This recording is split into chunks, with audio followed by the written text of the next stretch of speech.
Police ने मीरा भाईंदर क्षेत्र में कई स्थानों पर चेक पोस्ट स्थापित किए हैं। वहां बिना किसी कारण के घर से बाहर जाने वाले लोगों और वाहनों के खिलाफ कार्रवाई की जा रही है। हालांकि भाईंदर पश्चिम चौकी के कारण आपातकालीन सेवा में एम्बुलेंस के फंसने से मरीजों को परेशानी उठानी पड़ी। पुलिस आयुक्त सदानंद दाते के आदेश के बाद एम्बुलेंस को तुरंत ही रास्ता दिया गया और सड़क पर से तुरंत ही ट्रैफिक को हटाया गया। पुलिस द्वारा गुरुवार सुबह भाईंदर वेस्ट फ्लाईओवर पर वाहनों की चेकिंग के दौरान लगाई गई नाकाबंदी में एम्बुलेंस फंस गई। चूंकि नाकाबंदी से गुजरने के लिए एम्बुलेंस के लिए कोई अन्य वैकल्पिक मार्ग नहीं था, इसलिए उसी भीड़ के कुछ लोग उन्हें रास्ता दे रहे थे। हालांकि बड़े वाहनों की कतार के कारण एम्बुलेंस काफी देर तक मौके पर फंसी रही। मीरा भाईंदर शहर में तालाबंदी के दौरान शहर में कोरोना रोगियों की बढ़ती संख्या पर अंकुश लगाने और लोगों को बिना किसी कारण से घर से बाहर निकलने वालों पर साथ साथ उन्हें और नियमों का उल्लंघन करने वालों पर भी पुलिस ने पिछले कुछ दिनों से कार्रवाई जारी रखी है। Maxis mall, golden age, Navghar Naka, Naya Nagar, Bhayandar west, Kashi Mira नाका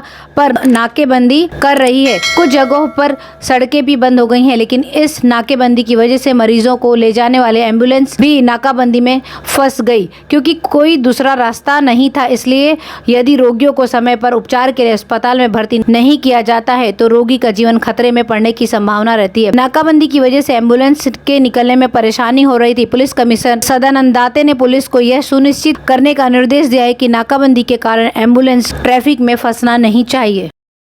जहां मीरा भाईंदर नगर पालिका में सभी आम नागरिकों पर प्रतिबंध है और प्रवेश द्वार पर केवल अधिकारियों, कर्मचारियों और जनप्रतिनिधियों के वाहनों की अनुमति है, वहीं कई लोग बिना मास्क पहने ही मुख्यालय चले आते हैं। नागरिकों ने शिकायत की है कि कोरोना नियमों का उल्लंघन करने वाले राजनीतिक घुसपैठियों पर प्रतिबंध लगना चाहिए और उन पर उन्होंने गुस्सा व्यक्त किया है। कोरोना संक्रमण को रोकने के लिए कर्फ्यू और लॉकडाउन लगाए गए हैं। नगर पालिका ने नागरिकों को परिसर में प्रवेश करने पर प्रतिबंध लगा दिया गया है और केवल जनप्रतिनिधियों और अधिकारियों, कर्मचारियों के वाहनों को ही परिसर में प्रवेश करने की अनुमति दी है। लेकिन इस बीच सुरक्षा गार्ड नेताओं और उनके संगठनों के साथ साथ उनके वाहनों को भी सलामी दे रहे हैं। घंटों तक ये राजनेता और उनके समर्थक नगर पालिका में घूमते रहते हैं बिना मास्क लगाए और उनके वाहनों को भी अंदर आने से कोई नहीं रोक सकता, जबकि आम जनता और उनके वाहनों को बाहर ही धकेल दिया जाता है। दूसरी ओर पूर्व विधायक नरेंद्र मेहता अपने समर्थकों के साथ नगर पालिका में घंटों खड़े रहते हैं और वो भी बिना मास्क के मुख्यालय के चक्कर लगाते रहते हैं। दिनेश नाइक ने एक लिखित शिकायत दर्ज की है जिसमें उन्होंने कार्रवाई करने के लिए कहा है। दिनेश प्रशासनिक बैठकों के मेयर भी है। आम जनता के लिए अगर पालिका के दरवाजे बंद हैं और नेता यहाँ पर बिना मास्क आते हैं तो उन पर भी जुर्माना लगना चाहिए, ऐसी उन्होंने मांग की है। सुरेश यौले ने कहा कि नागरिकों को नगर पालिका में नागरिकों का प्रतिबंध है। जिनके पास जो अपराध और घोटालों में शामिल है उनको नगर पालिका ने आने की अनुमति दी और यहाँ पर वो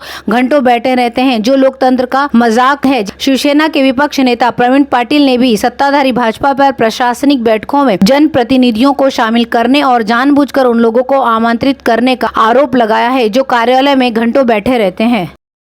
बैंक से पैसे निकालकर उसे गिनते समय युवक को झांसा देकर अपने हाथ की सफाई दिखाकर 68,000 रुपए की ठगी करने वाले एक शातिर ठग को काशीमीरा स्थानीय अपराध शाखा की टीम ने कल गिरफ्तार कर लिया है। गिरफ्तार आरोपी आंबीवली कल्याण का रहने वाला है। उसके खिलाफ मुंबई थाने, वासी, नेरुल, बेंगलुरु के विभिन्न 27 पुलिस थानों में ठगी व फ्रॉड के मामले दर्ज है। मीरा भाईंदर वसई विरार पुलिस आयुक्तालय के अपराध शाखा कक्ष 1 के पुलिस निरीक्षक अविराज कुराड़े के अनुसार भाईंदर पूर्व RNP पार्क निवासी अमित कुमार परमार ने 8 अप्रैल 2021 को ठगी की एक शिकायत दर्ज कराई थी। परमार ने अपनी शिकायत में कहा था कि उसने बैंक से 2 लाख रुपए निकाले थे। बैंक ने 2,000 रुपए की 100 नोट उसे दिए थे, जिसे परमार बैंक की एक बेंच पर बैठकर गिन रहा था। वहीं पर बैठे एक व्यक्ति ने परमार से कहा कि 5 BK सीरियल का नोट मार्केट में नहीं चल रहा है। इस सीरियल की नोट जाँच करने के बहाने उस व्यक्ति ने उसमें से 34 नोट हाथ की सफाई से निकाल लिया। परमार की शिकायत पर पुलिस ने जब बैंक व आसपास के CCTV फुटेज की जाँच की तो उसमें उस व्यक्ति की शिनाख्त हुई। छानबीन करने पर पुलिस को पता चला कि वह कल्याण में रहता है। पुलिस ने गुरुवार को उसे वहां से गिरफ्तार कर लिया है। मामले की जांच नवघर पुलिस थाने के उप निरीक्षक संदीप ओहोल कर रहे हैं।